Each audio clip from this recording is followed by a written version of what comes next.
کعب نے ہی یوم العروبہ کا نام بدل کر یوم جمعہ رکھا۔ جب وہ خطبہ دیتے تو اپنی بات کا آغاز اما بات سے کرتے۔ آنے والے زمانوں میں یہی رواج پا گیا جو آج بھی قائم ہے۔ آج کا عنوان ہے اللہ کریم نے بنی قریش سے بنی ہاشم کو چنا۔ جبرائیل امین ایک دن رسول اللہ صلی اللہ علیہ وآلہ وسلم کی خدمت میں حاضر ہوئے اور رسول اللہ سے عرض کی، میں نے زمین کے مشارق اور مغارب کو کھنگالا ہے، میں نے آپ رسول اللہ سے بہتر کسی کو نہیں دیکھا، کسی باپ کے بیٹے مجھے بنی ہاشم سے اعلیٰ نظر نہیں آئے۔ ہاشم بن عبد مناف۔ ہاشم رسول اللہ کے پردادا ہیں۔ ہاشم کے معنی ہیں روٹیاں چورا کرنے والا۔ ان کا اصلی نام امر الاولیٰ ہے۔ ہاشم بڑے وجیح، بہادر اور دانش مند تھے۔ اپنی سخاوت کے لیے بہت شہرت رکھتے تھے۔ ایک کامیاب تاجر تھے۔ اکثر اپنا مال تجارت فلسطین لے کر جایا کرتے تھے۔ بہت دولت مند تھے اور اپنی قوم میں عزت دار جانے جاتے تھے۔ ہاشم غریب پرور، رحم دل اور درد مند شخصیت کے مالک تھے۔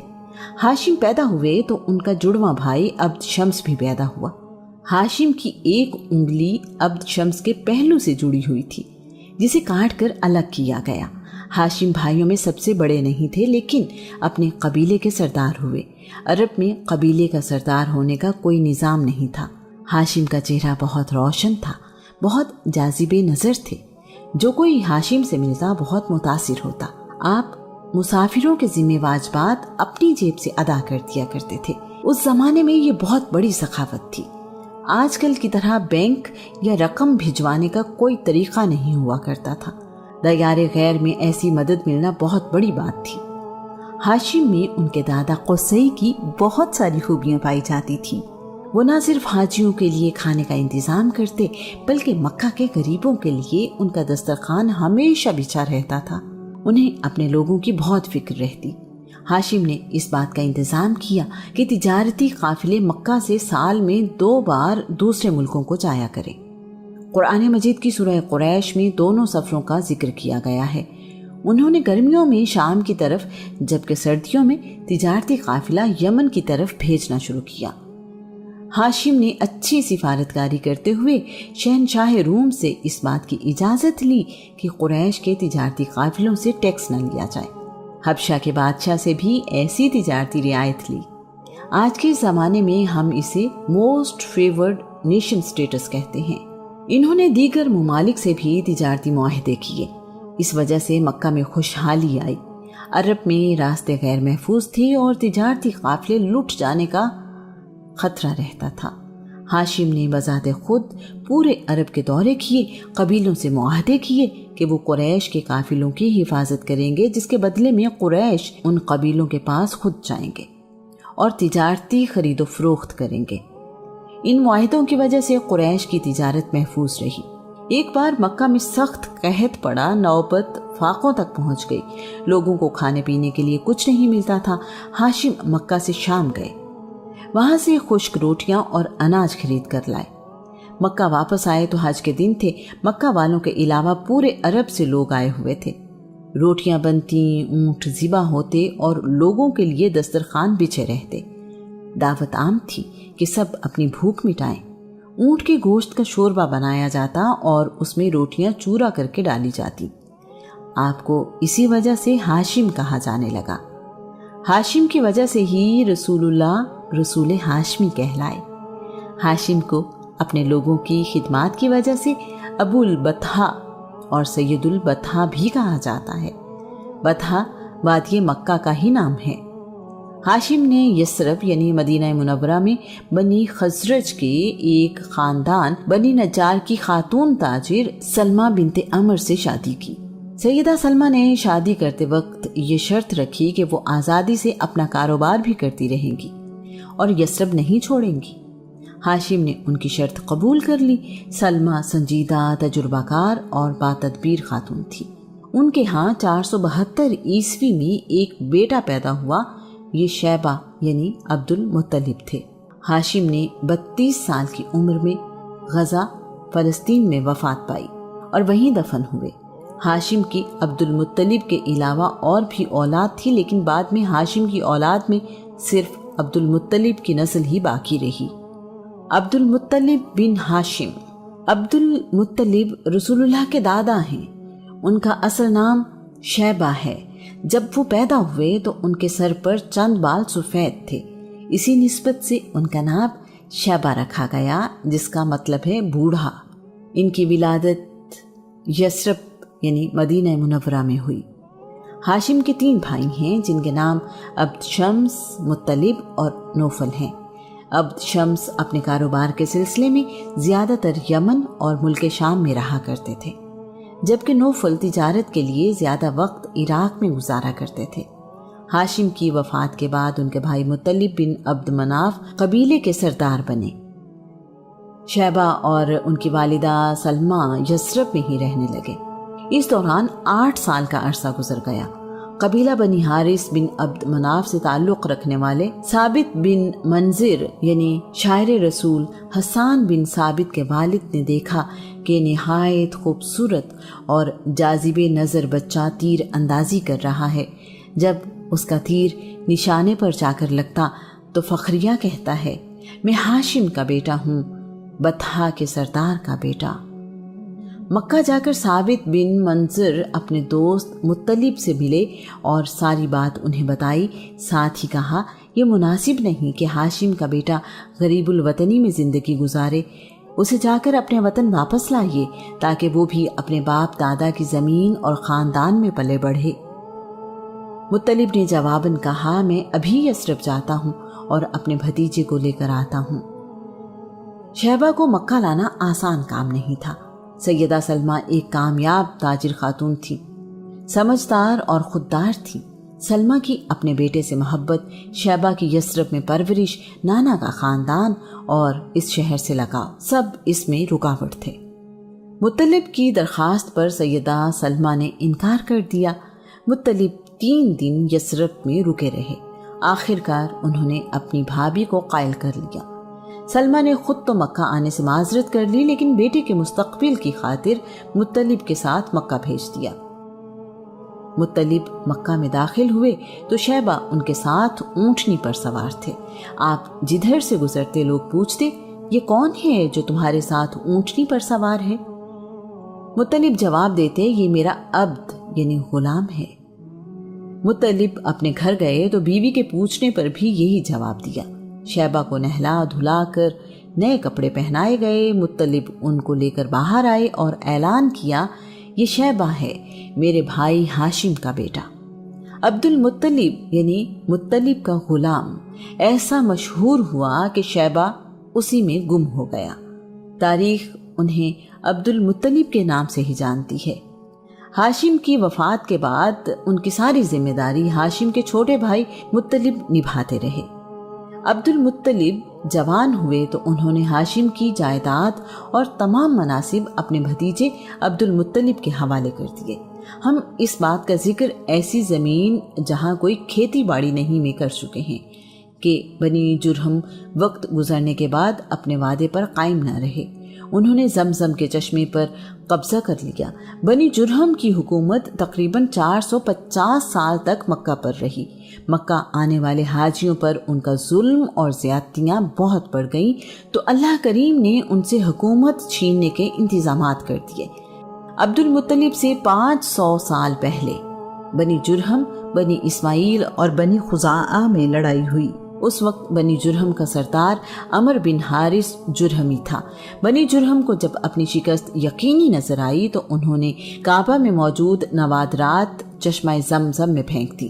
کعبہ میں موجود سونے سے بنے ہوئے 2 ہرن، قیمتی تلواریں، زرہ اور دیگر قیمتی سامان بھی چشمہ زمزم میں پھینک دیا۔ اس کے بعد انہوں نے چشمہ مٹی سے بند کر دیا۔ وہ نہیں چاہتے تھے کہ فاتح قبیلے اس چشمے سے فائدہ اٹھا سکیں۔ مکہ میں رہنے والوں کی 40 نسلیں اس دوران گزری۔ مکہ کے لوگوں کے ذہن سے زمزم کی یاد ہی مٹ گئی۔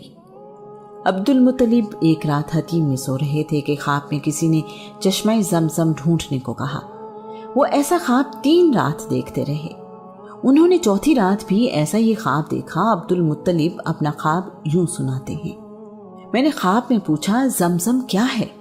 مجھے ہدایت دی گئی کہ زمزم آپ کے دادا اسماعیل کی میراث ہے۔ یہ پانی کا چشمہ ہے، اس کا پانی نہ تو ختم ہوتا ہے اور نہ ہی اس کی مرمت کی جاتی ہے۔ اس گھر کا حج کرنے والے اس سے پانی پیتے ہیں۔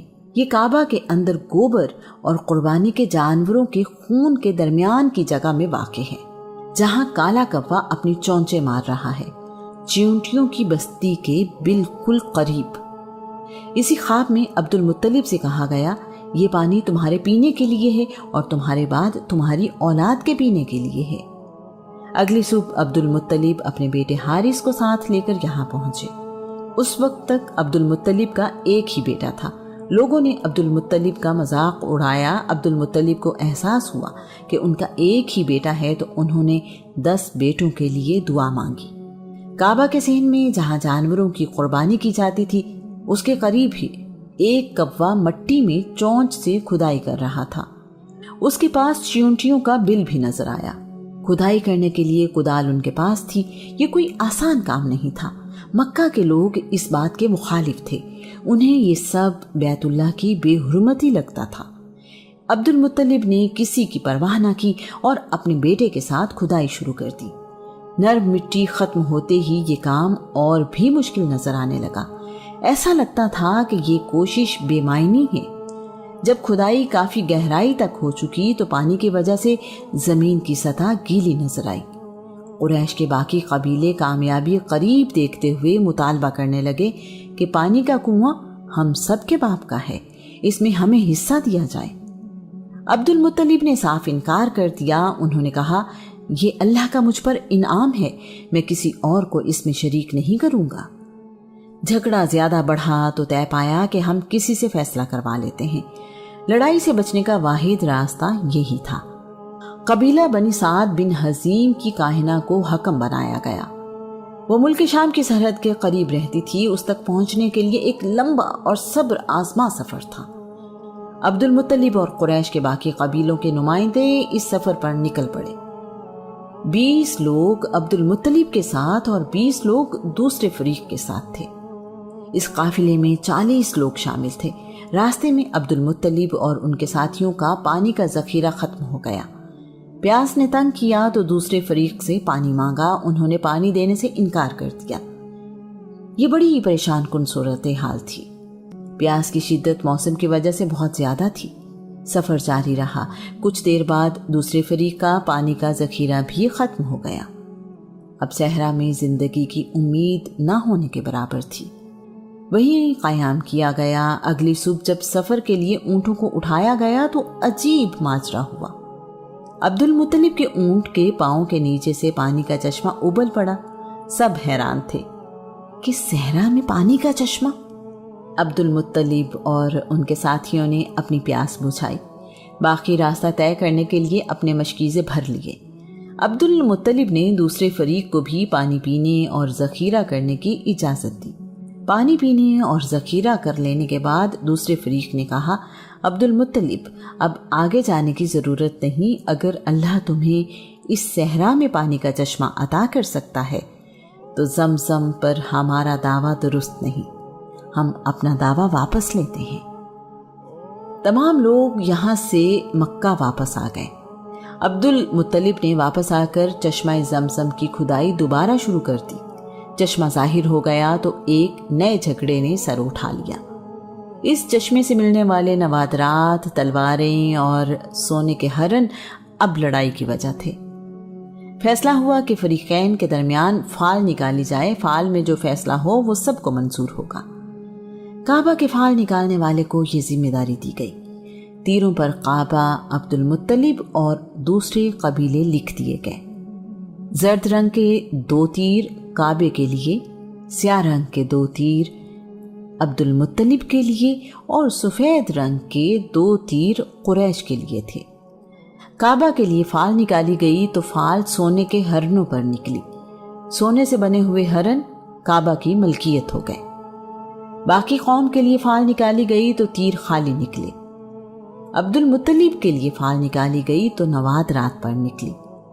عبد المطلب نے سونے سے بنے ہوئے ہرن پگھلا کر اسے کعبہ کا دروازہ بنوایا۔ یہ پہلا موقع تھا کہ کعبہ کا دروازہ سونے سے بنایا گیا۔ عبد المطلب پہلے شخص تھے جو مکہ سے 5 کلومیٹر دور غار حرا میں جا کر عبادت کرنے لگے۔ آپ ماہ رمضان کا چاند نظر آتے ہی غار حرا میں تشریف لے جاتے، سارا مہینہ عبادت اور تنہائی میں گزارتے تھے۔ عبد المطلب بھی حنیف یعنی ایک خدا کی عبادت کرنے والے تھے۔ عبد المطلب بہت سخی تھے، ان کی دعا رد نہیں ہوتی تھی۔ عبد المطلب کا چہرہ بڑا روشن اور نورانی تھا۔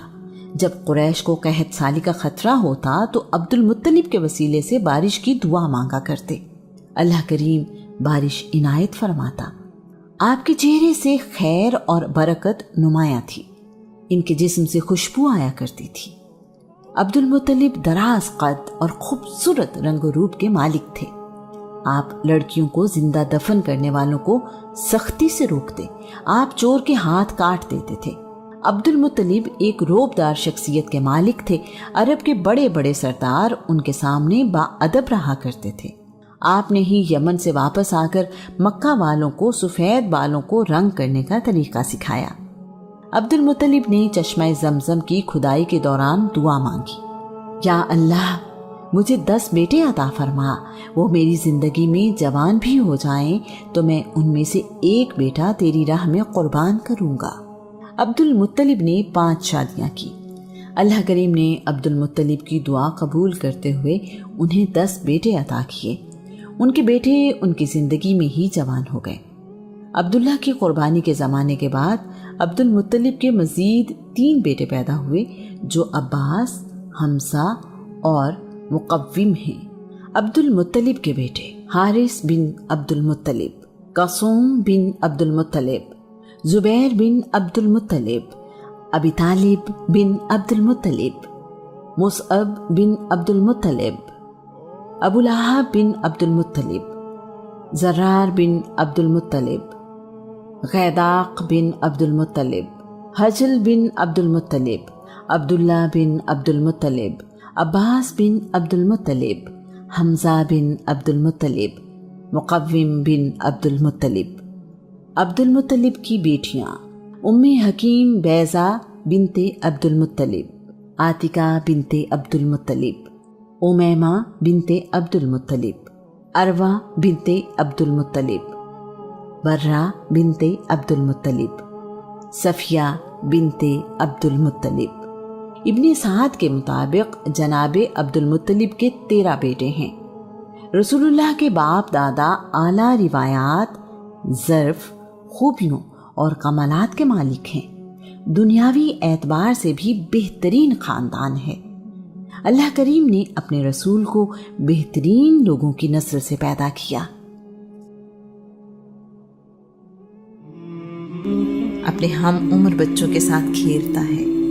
رسول اللہ کے چچا حمزہ آپ کے ہم عمر ہیں۔ جناب حالہ سے عبد المطلب کی ایک بیٹی صفیہ بنت عبد المطلب بھی ہیں جو رسول اللہ سے 2 سال چھوٹی ہیں۔